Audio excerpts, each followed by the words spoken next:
I've been married 60 years, 61 next month. We have a son and daughter. We have 7 grandkids. I'm a retired mailman. I carried for almost 40 years. And Good morning. I'm Gloria Dolores Romero Charlefeu, and like Ernie said, in March we'll celebrate our 61st 61st anniversary. anniversary. We got married March 2nd. 57. Yes, 57. I was raised in Walsenburg. I was born in Walsenburg, and at the age of 7, my parents opened a grocery store, and it was living quarters for us, and that's where my dad made a petition, and we had the store there. And so, like I say, I worked there from the age of 7. We opened the grocery store at 7 in the morning, and then we closed around 8 of an evening, and 7 days a week. And then we married. Oh, okay. Is this better? And I met Ernie at a political rally. At that time, we had the Democrats had a big rally and gave their spiel, and we went together for a year and a half, and then we were engaged for a year and a half. We had a big wedding, and I think I'll let my hubby talk. I carried mules since 1954. We had almost 40 years, but I went back and forth to Walsenburg every day for 5 years. We fly to Pueblo. We have been blessed with a wonderful family, wonderful kids. This is our wedding picture. You see it?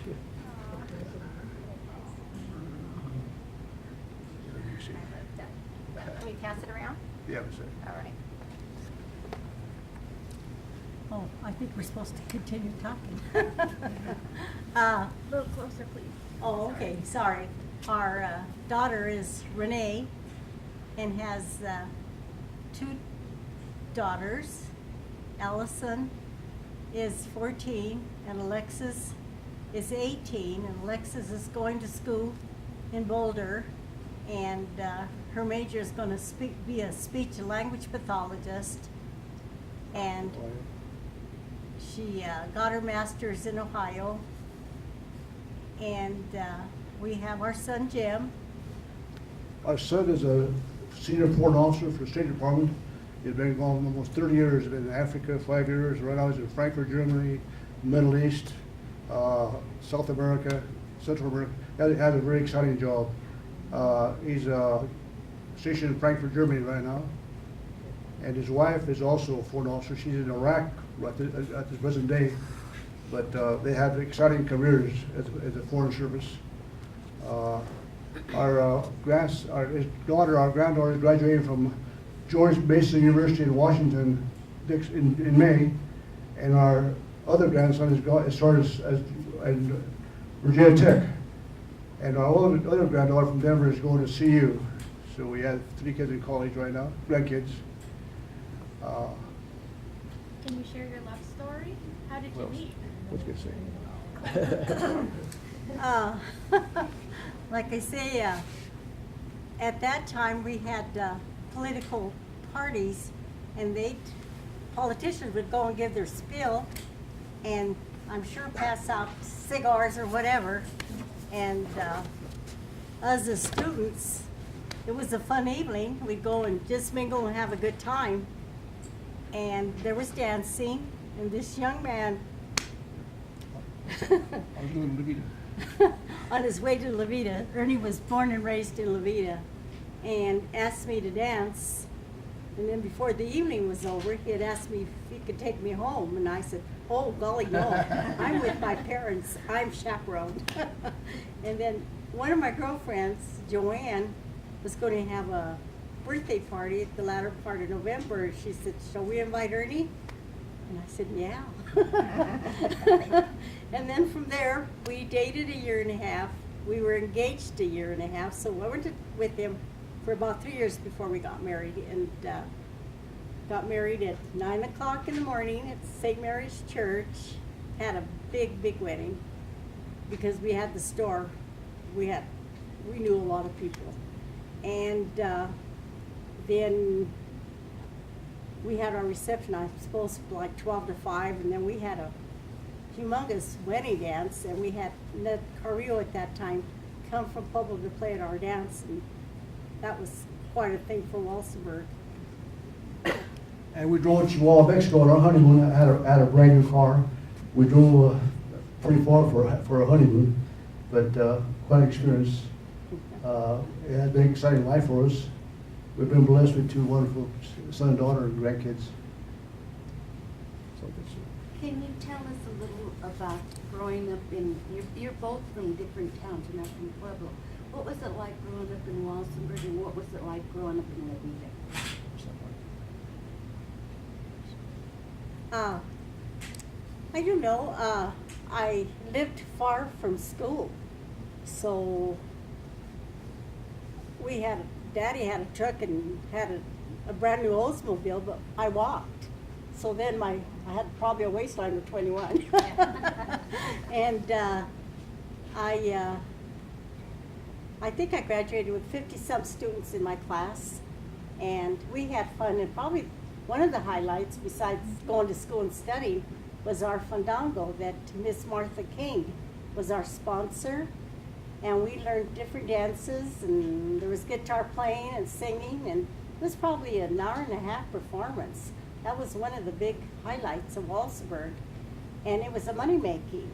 We held it probably Friday and Saturday, and my senior year, I believe, we made a lot of money, and so she would take the group as a bonus to Juarez, Mexico, for, I don't know, maybe 4 or 5 days. And that was quite a thing because we were young and probably a lot of them never been out of Colorado. And it was co-ed. And then the year I graduated, we made quite a bit of money. So we were able to drive as far as Chihuahua, Mexico. And that was really a nice, fun trip. And we were able to go out and, well, we had to get our meals out, and we had, the hotel she had was beautiful, swimming, and then there was always more girls than boys, so she invited a group of young men from I don't know where, very respectable young men, to come and mingle with us, so that was fun. And Ernie, Levita, going to school? I was born and raised in Levita. My grandparents came to Levita in 1880, the Charlton family, 1880 to Levita. I went to school in Levita, class of 49.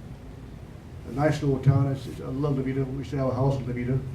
I went to junior college, public junior college. I graduated in 1951 after 2 years, and the war in Korea, I just started in Korea. It was a long year, and I went to Korea for the last year of the war. I came back in 1953, 54, and I became postal employee, and I carried almost 40 years. What's this here? I had my first child, a boy, Jim, and then we had our daughter 4 years later, and I was a stay-at-home mom until they were in middle school, and I thought, uh-oh, they'll be going to college before long, and we're going to need another paycheck. So I worked with the District 60. I started in the bilingual program, and then from there I went into Chapter 1 and worked at Corwin Middle School. And I started in the elementary school. I went to Minnequan, I worked at Bessemer, and from there I went into the high school. I worked at Central High School for 19 years. I worked with District 60 for 29, which was very, very rewarding. I loved my students. I basically, I was in the counselor's area, and what I basically did was excuse students once they were in school and had to go home. And then eventually when I retired, I was in the main office just to help with whatever. And like I said, thoroughly enjoyed my job. So do you have any advice for younger marrieds of how you made it a successful all those years? Oh, there's a lot of,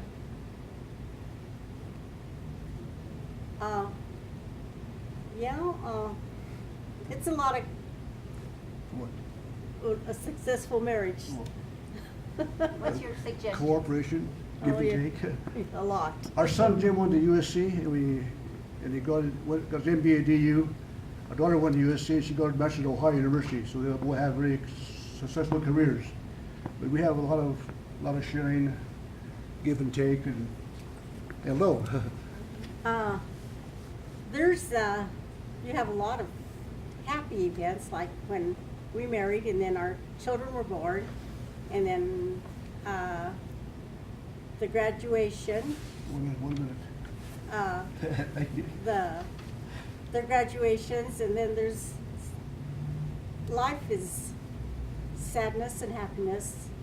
You lose your parents and lose good friends, and you have your funerals. There's, I don't know, but I don't know, we've never really been apart. We've always, No reserves. Excellent. well, you went to reserves 2 weeks out of he was in reserves for 18 years. Yeah. And then Go Vietnam. he was in Korea when he was in service. He was in the Army. And as a matter of fact, Ernie was just honored as a veteran. Oh, shucks. Here. Here. This is, they had a ceremony at Avondale every year, and they had us at the airport, and they gave us a big dinner, and they had was awarded. I still wear my uniform. It still fits me after 60 years. It still fits me. It was quite an honor for us. I thought this is I think last October. And we've been lucky as a whole. We've really been healthy. We really have. So we have You a walk lot. every day? Ernie walks. Like he said, he was a mail carrier, and he still walks Every morning? daily, every morning. Sometimes he's out there at 6 o'clock. And, T-Bones? yeah, I guess so. And I should walk and don't really. But as a whole, I don't know, it just a lot of give and take, like he says, and You're blessed.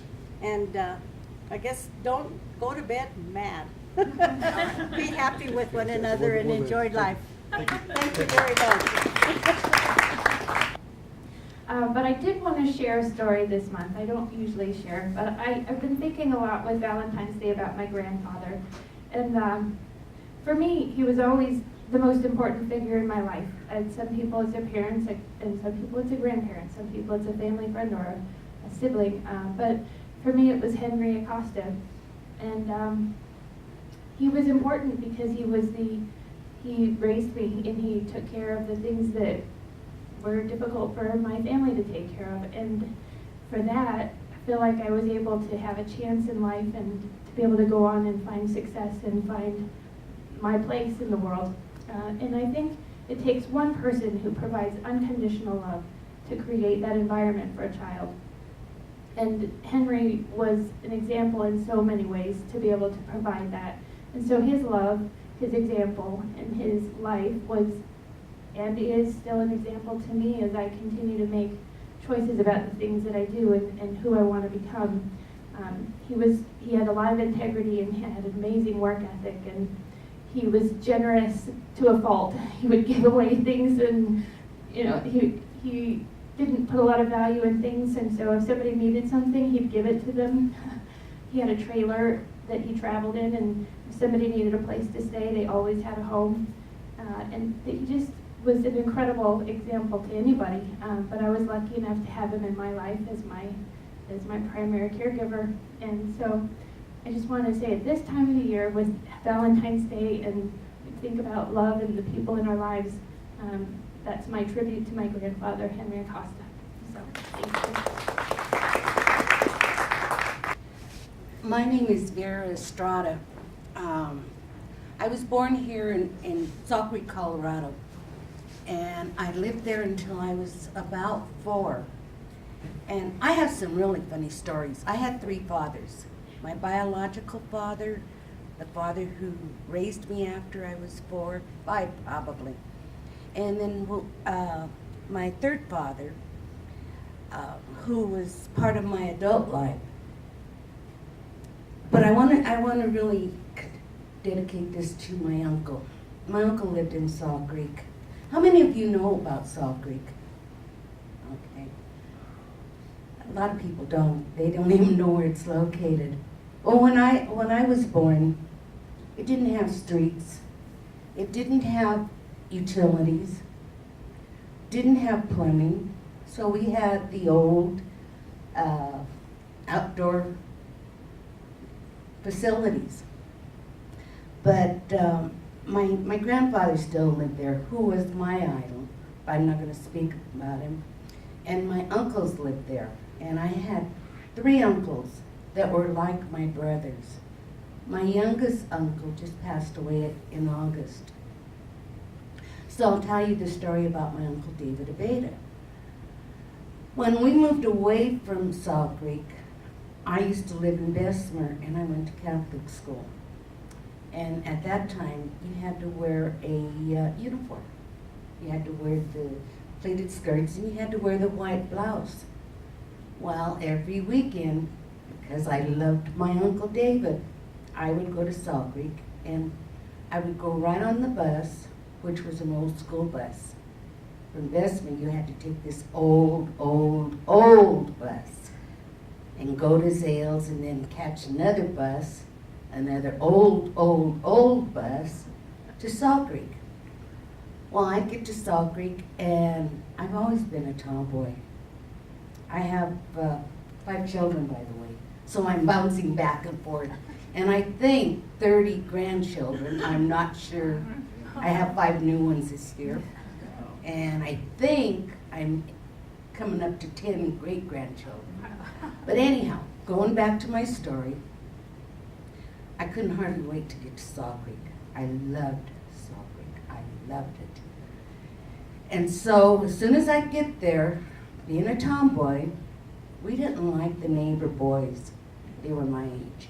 So my uncle would get some mud and rub it all over my face because we were going to play war games, and all over my uniform. And it happened every weekend. I don't know why my mother set me that way, but every weekend. And so we would go fight the neighbors. But our ammunition and our so-called guns were, I don't even know, they came from the swamp. Anyhow, you'd have to break off the stem and clean out the inside, and then the neighbor had what we called a monkey nut tree. Actually, many years ago, about 2 years ago, I learned it was a Russian olive. So we'd take the nuts off of the tree, and that was our ammunition. We'd spin them at those boys. I don't even know their names, and I don't remember their names, but we didn't like them. We didn't care for them. So we would have our war games. That was one. Then another time, I was about 8, and my mom wanted me to do dishes, the pans, and we lived on Pine Street at that time. And I rebelled. I ran away from home. I ran away to Salt Creek. But this time I took my brother, who was 3, and my sister, who was 2. I wasn't going to leave them with my mean old mom. She knows these stories. Well, she knew these stories. And so we ran away from home. We had to take the bus to Zales at that time, downtown. Well, I didn't run away from home empty-handed. I took the brown bag with my sister's diapers. They were cloth diapers, and her bottles. Well, when I had to cross the street to get to the bus, the bag broke. At 8 years old, I was so embarrassed. We had a downtown at that time. So I get on the bus, I get to Salt Creek, and I tell Uncle David, the phone rang. That's my mom, tell her I'm not here, tell her I'm not here. He picks up the phone and he says, "Yeah, she's here." Needless to say, my mom came to pick me up, and I had to do the pots and pans, and I think there were only 3. But that's my story, and so it's dedicated to my Uncle David, who, like I said, passed in August, and my mother who passed on Valentine's Day. Thank you. Jeannie Graves, and my husband is with me here today. We'll be married 57 years in June. We met in Wisconsin, and Courtney was born in Loveland. So after we met in Oshkosh, Wisconsin, where I'm retired now. I was a dental hygienist for Winnebago County, and he had just signed on as a social worker. Our offices were in the courthouse in Winnebago County in Oshkosh. And you've heard of Oshkosh, by gosh, where they make overalls. But anyway, we had recently broken up with other partners. He had a girlfriend he broke up with, I had a boyfriend we broke up with, so we were both at that time kind of looking or feeling the pain of loss of previous loves. And the lady at the front desk in the courthouse said to me one day, "There's a young man that just signed up as an employee in the building, and he's looking for a nice girl." And I thought, "Oh, I could be that nice girl. I need to look at him first." And so I rode up to the 3rd floor, peeked in the window of the courthouse at the social services department, and there I saw this handsome young man. I mean, I knew immediately, if he asked me out, I'm going to marry him. That's how sure I was. And so every day I hoped I'd run into him, and if I did, he'd just say hi. I'd say hi, and that was it. That went on for 9 months. I thought, this is ridiculous. I mean, this good-looking guy, we just can't let him get away, right? And so one day I thought, okay, I'm going to give it one last try. After 9 months, I'm going to park my car next to his, and if he's interested, he'll wait with his car next to mine. So I went out, and there he was. Most of the employees had left, and he was still there. I thought, oh, this is what I was hoping for. So he looked out the window of his car, and he said to me, "Those are nice seat covers you have." And I thought, what's he talking about? Well, then I realized my Chevy with the Buick grill with the white, leather seat covers is what he was referring to. Everybody in town seemed to know my car. And so anyway, I said hello again, and he started to talk to me about his life in Miami, Florida. He used to photograph many celebrities. We still have a lot of the photos at home. And most of all, the beautiful girls in Florida. He had the Miss Universes, the Miss Floridas. He had all these girls. His assignment at the University of Miami was to photograph the Hurricane Honeys. Every week he got to take another girl out and photograph. So we have stacks of black and white photos. And he did his own developing, his own processing. So we have the originals. But anyway, he was telling me all about these girls, and this went on and on. I thought, this is getting ridiculous. This isn't what I had in mind. So I said, "Have you checked the college over here? Maybe there's some pretty girls there." He said, "No, he hadn't done that yet." I said, "Well, okay." And so I thought, this is nothing else to say at this point. So I said, "I'll tell you what, if you ever hear of any nice guys in town, let me know." I thought, that'll stop that subject. So I started to walk toward my car, and he said, "Wait a minute, what are you doing Friday night?" So that was the start of our dating time. By the 3rd date, he had me home to Mother and Dad, who approved of me, and we were engaged 6 months later. So it was a fast journey after that. He was about 5 years older than me at the time, so I guess he didn't want to waste any more time. The reason he waited so long, he said, was he didn't want to have it, not work out and then have to work in the same building, and so he thought that'd be a little awkward. So, but I was willing to take the chance. So I think I was the first one that said, "I love you." I got tired of waiting. I thought, he's calling me sweetheart and darling, and I think it's time for somebody to say something here. So I said, before we were engaged, I said, "I'm in love with you," and he, the look on his face was like shock. Oh, what do I say now? So I don't think he was quite certain at that point. So I don't know, usually coming from a shy childhood, I was always bashful. I don't know where I got the nerve to say to him, oh, that's okay, you'll fall in love with me soon, it won't take long. I think that's what I said anyway. I wanted to give him the confidence he didn't have at the time. But anyway, we did get married and moved to Colorado. He was wanting to get back to Colorado, even though his parents, he was an only child, wanted him to stay there. They wanted us there. They had a duplex and they wanted us to live in this duplex. And it was a lovely place. But he wanted to go back to Colorado. And I thought, I like a man that has, his own ideas like that. So I had never seen a mountain. So, well, we got married and had a beautiful wedding in Milwaukee, Wisconsin, where I grew up. And everything was going great. And we were heading out west for our honeymoon to Denver, where I had to take my state board exam for dental hygiene. Can you imagine having to take an exam on your honeymoon? So I had all these books in the car, and I had to pass that exam because if we were going to live in Colorado, I'd be working part-time at least for a dentist. And so we did spend a week in Colorado. He also had an aunt and uncle here, so we visited with them. But coming out, I'd never seen a mountain. I kept looking and looking, and I said, is that one? No, he said, those are clouds on the horizon. I'll let you know when there's a mountain out there. So he took me to Mount Evans in Denver, and he was driving up this mountain, and I was so tired, the altitude, and the wedding and the exhaustion of all that moving and getting things moved out of the apartments and all. So anyway, I was falling asleep all the way up the mountain. He kept saying, open your eyes, this is a mountain, open your eyes. So that was my introduction to Colorado.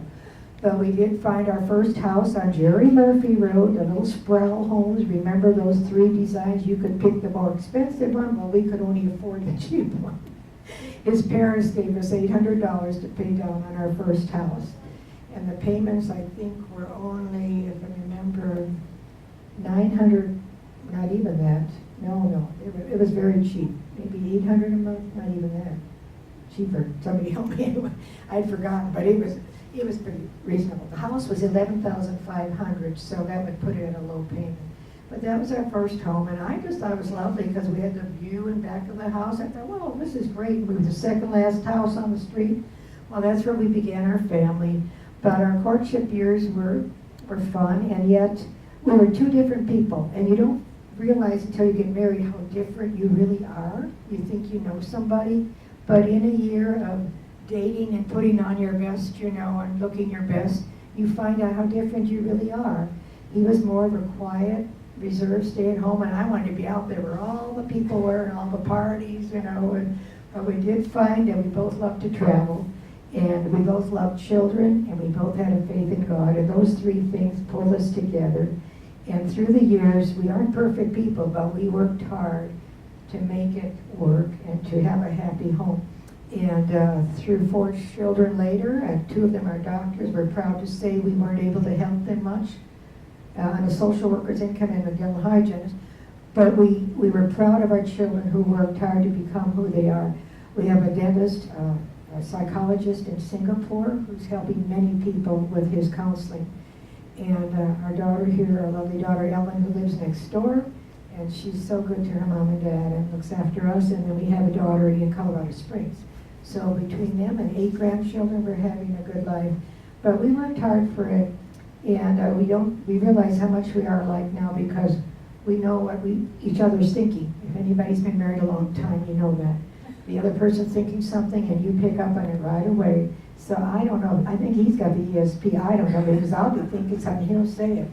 Or sometimes I'll say it, and he kind of thought of it. So it's kind of fun. But we're looking forward to a little bit more travel. We're in pretty good health. We have moments where we, have had a fall or 2, and it starts when you're about this age, So you have to be careful where you walk, what you do. But we're looking forward to a Hawaii vacation of all of our children this summer in Kauai.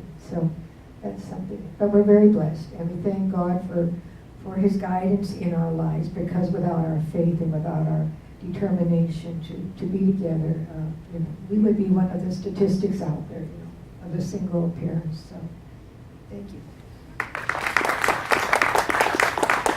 Stephanie, and I think I speak loud enough without this, but I'll use it anyway. I'm one of those persons that met my husband late in life. We've only met and been together since 2006. We met at work. I worked at the Cracker Barrel as a hostess, and he got a job a week later at the Cracker Barrel as a cook. And we were able to keep our romance private. In a restaurant, that's really hard to do. We were able to keep our romance private for about 9 months. And we met in July, actually not even 9 months. We met in July, and when you're 40-something years old and you'd never been married, that would be me, and he was previously married, the ink was barely dry on his divorce papers. I had nothing to do with that. Nothing at all to do with that. We met in July, and we moved in August, and we moved together to East Tennessee in November 1st was when we actually made our written commitment to each other. And we moved to East Tennessee because he wanted to learn how to drive a truck. So we moved to East Tennessee. He went to 3 weeks of truck driving school, left me there. I knew nobody. I was working at the Cracker Barrel, and he called me one night, and I'm like, I don't like here. I don't like it here without you. I'm going to truck driving school too. So I did my 3 weeks of truck driving school, and we went on the road together for 2 years. The recession of 2008 hit. We were stuck in California without any loads out, and we finally got back to Tennessee, and that was the end of our truck driving career. But in the meantime, you don't actually fall in love with somebody when you don't know them that well, but when you drive a truck together, you build trust. When that person is driving a truck, you trust them with your life. And that's where it really started at. So we spent a year and a half, almost 2 years, in the front end of a cab together, driving as a team. And it really we knew that we wanted to be together. But on our 7-year living together anniversary, which was November 1st, actually, my birthday's October 27th. So he proposed to me on our 5 days prior to living together anniversary, and we threw a wedding together and got married 5 days later. And so we've been married, I think 4 years this coming November. And we've been out here for 3 years. We moved out here for the mountains. We love Colorado, but I made the first move at work. So when we met, he was only supposed to be passing through. He was not supposed to stay. I was not supposed to fall in love. He was not supposed to fall in love with me. I was just being a good old friendly Southern girl and asked him what he was doing around here, and he said nothing. I said, you want to go for a hike? And we met for a hike, and that was that. He knew I was the quirky, crazy kind of girl he was looking for. I wasn't looking for the white picket fence. I wasn't looking for the kids. I was looking for a partner for life. And I have found it in my best friend.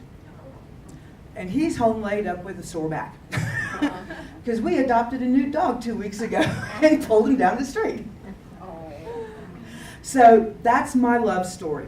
And the only thing I can tell you folks about being married is, one, don't go to bed angry, and separate bedtimes. I always go to bed first because I'm early up in the morning. He goes to bed late. He gets to sleep late. And it works. So that's that. Short and sweet. I was really hoping that one of my ladies that I've been interviewing for the last few months would be able to come. She's 96, and she lives here in town, and she actually fell down the stairs this week, and she ended up 3 days in the hospital, and she's home recovering. But if you don't mind, I'm going to read just a little portion of her love story. It's not the whole story because it's quite long, but I wanted to just share with you her name is Lucia, and she grew up in Poland, and she has seen a lot and done a lot, but this little portion is just about her love story. Her sister was dying in the hospital, and she was very worried, saying, my family, and there was an American soldier named Roy Hip, and he had befriended the family, and he had promised her that he would take care of their family. He said, your family is my family. I will take them all to America. And she died right then and there. It had given her peace, knowing that there was a plan for them. They had nothing, not a way to bury her. And Roy sold 2 cartons of cigarettes on the black market and gave them the money they needed to bury her and give her a proper funeral. Okay, so this part's called My Hero. Roy was a young, handsome American military man serving duty in Poland with the American forces. At the funeral of my sister, to whom he had become very close, he approached my mother, stating, "I want to marry your daughter," pointing to me, Mrs. Lucia. For a young girl whose future was uncertain and would likely be moving with other refugees to foreign lands or possibly taken to a labor camp, this was certainly the opportunity of a lifetime.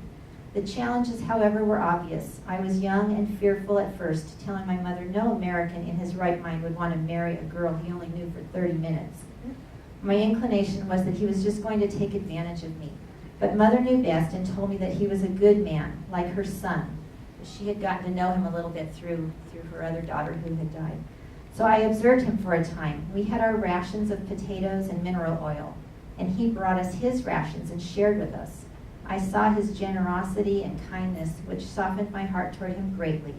I agreed to marry this 6'2" man, despite the fact we didn't speak the same language and that I was only 4.5 feet tall, barely to the middle of his chest. Marrying a foreigner was a big deal, and the government only allowed about 200 couples to marry each year. But I had hope for a future for the first time in a long time.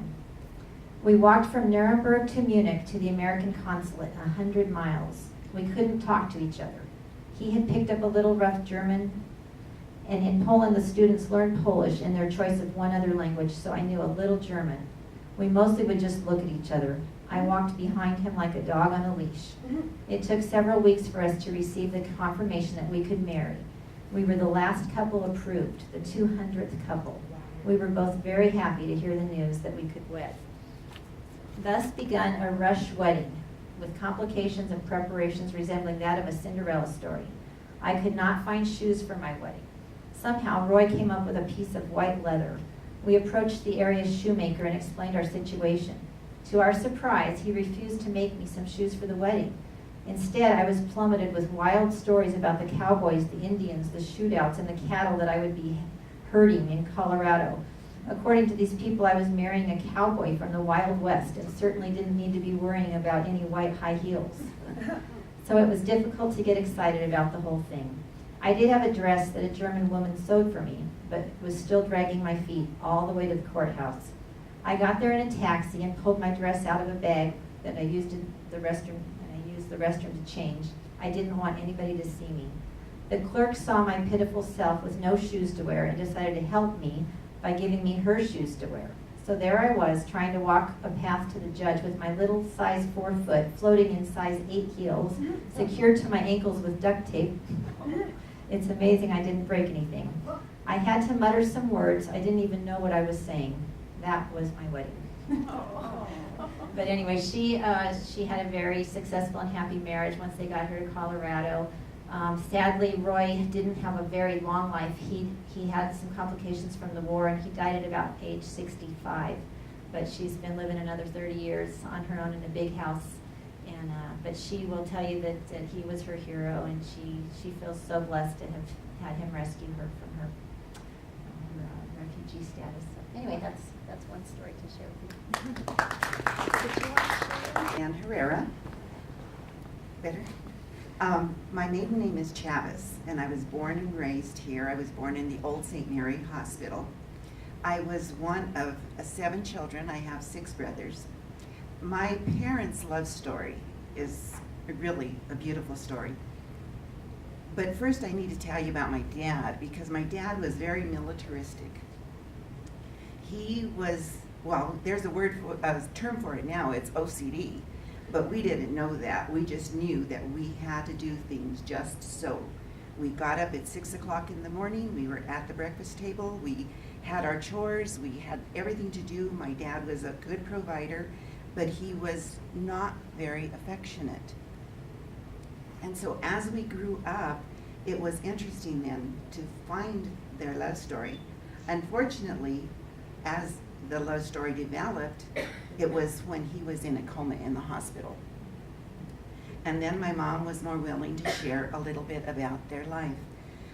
My dad had a heart attack. He was 63 years old, and he had a normal pattern. He went to the bank, and he'd go up Union Avenue, because he used to own a bar on Union, and he'd go up Union Avenue, he'd go through Mineral Palace Park, because he loved Mineral Palace Park. And as he was going over where Anderson's used to be, he had a heart attack, and he wrecked into a parked car, and by the time the ambulance got there, he was already blue. So we knew ahead of time that he was probably, if he lived, going to have some brain damage. So when we got to the hospital, he was in a coma. Within a matter of a few days, his heart was fine, but he could not wake up because of the oxygen loss. As my mom sat at his bedside, she would hold his hand and she would sing love songs to him. And as she sang, I told her, "Mom, you are so strong. How can you be this strong?" And she said, "Because I have hope. And when the doctors say there is no hope, I will handle that then. But right now I have hope." So those days that he was in the hospital, she talked a little bit. And she told us about how they met. My mom was raised in Sedalia, and my dad was born in Boone. The chances of their meeting was very, very slim. But one day he went, when he was a young adult, went to visit his cousins in Sedalia. And my mom lived next door. So they started a relationship, and they started dating. And then my dad went to the war. Well, he was at least in the military at that time. He had drafted or volunteered, whichever, I'm not sure. But he went to Fayetteville, North Carolina. So when he got to Fayetteville, he wrote to my mom, and he said, "I want you to come out here and marry me." She packed up and went and married him. But when she got there, right before she got there, a few days before, the Sunday before actually then, at church, the priest told everyone, "There is going to be a wedding here on Saturday. The couple know no one here. So if there's anybody that wants to volunteer to be a best man and maid of honor, please show up." So a captain and his wife, I've got the picture, but I don't know their names. They were the best man and maid of honor at their wedding. And so they were in Fayetteville for a little bit of time, and then he went overseas. And my mom came home. Well, during the time that he was in a coma, and my mom was singing love songs to him, and she would tell us about their beginning years, she said they would sit on their front porch in Fayetteville, and they would watch the fireflies, and they would sing love songs to each other. And I could not imagine my dad singing, let alone a love song, but that was the life that they shared before we came along.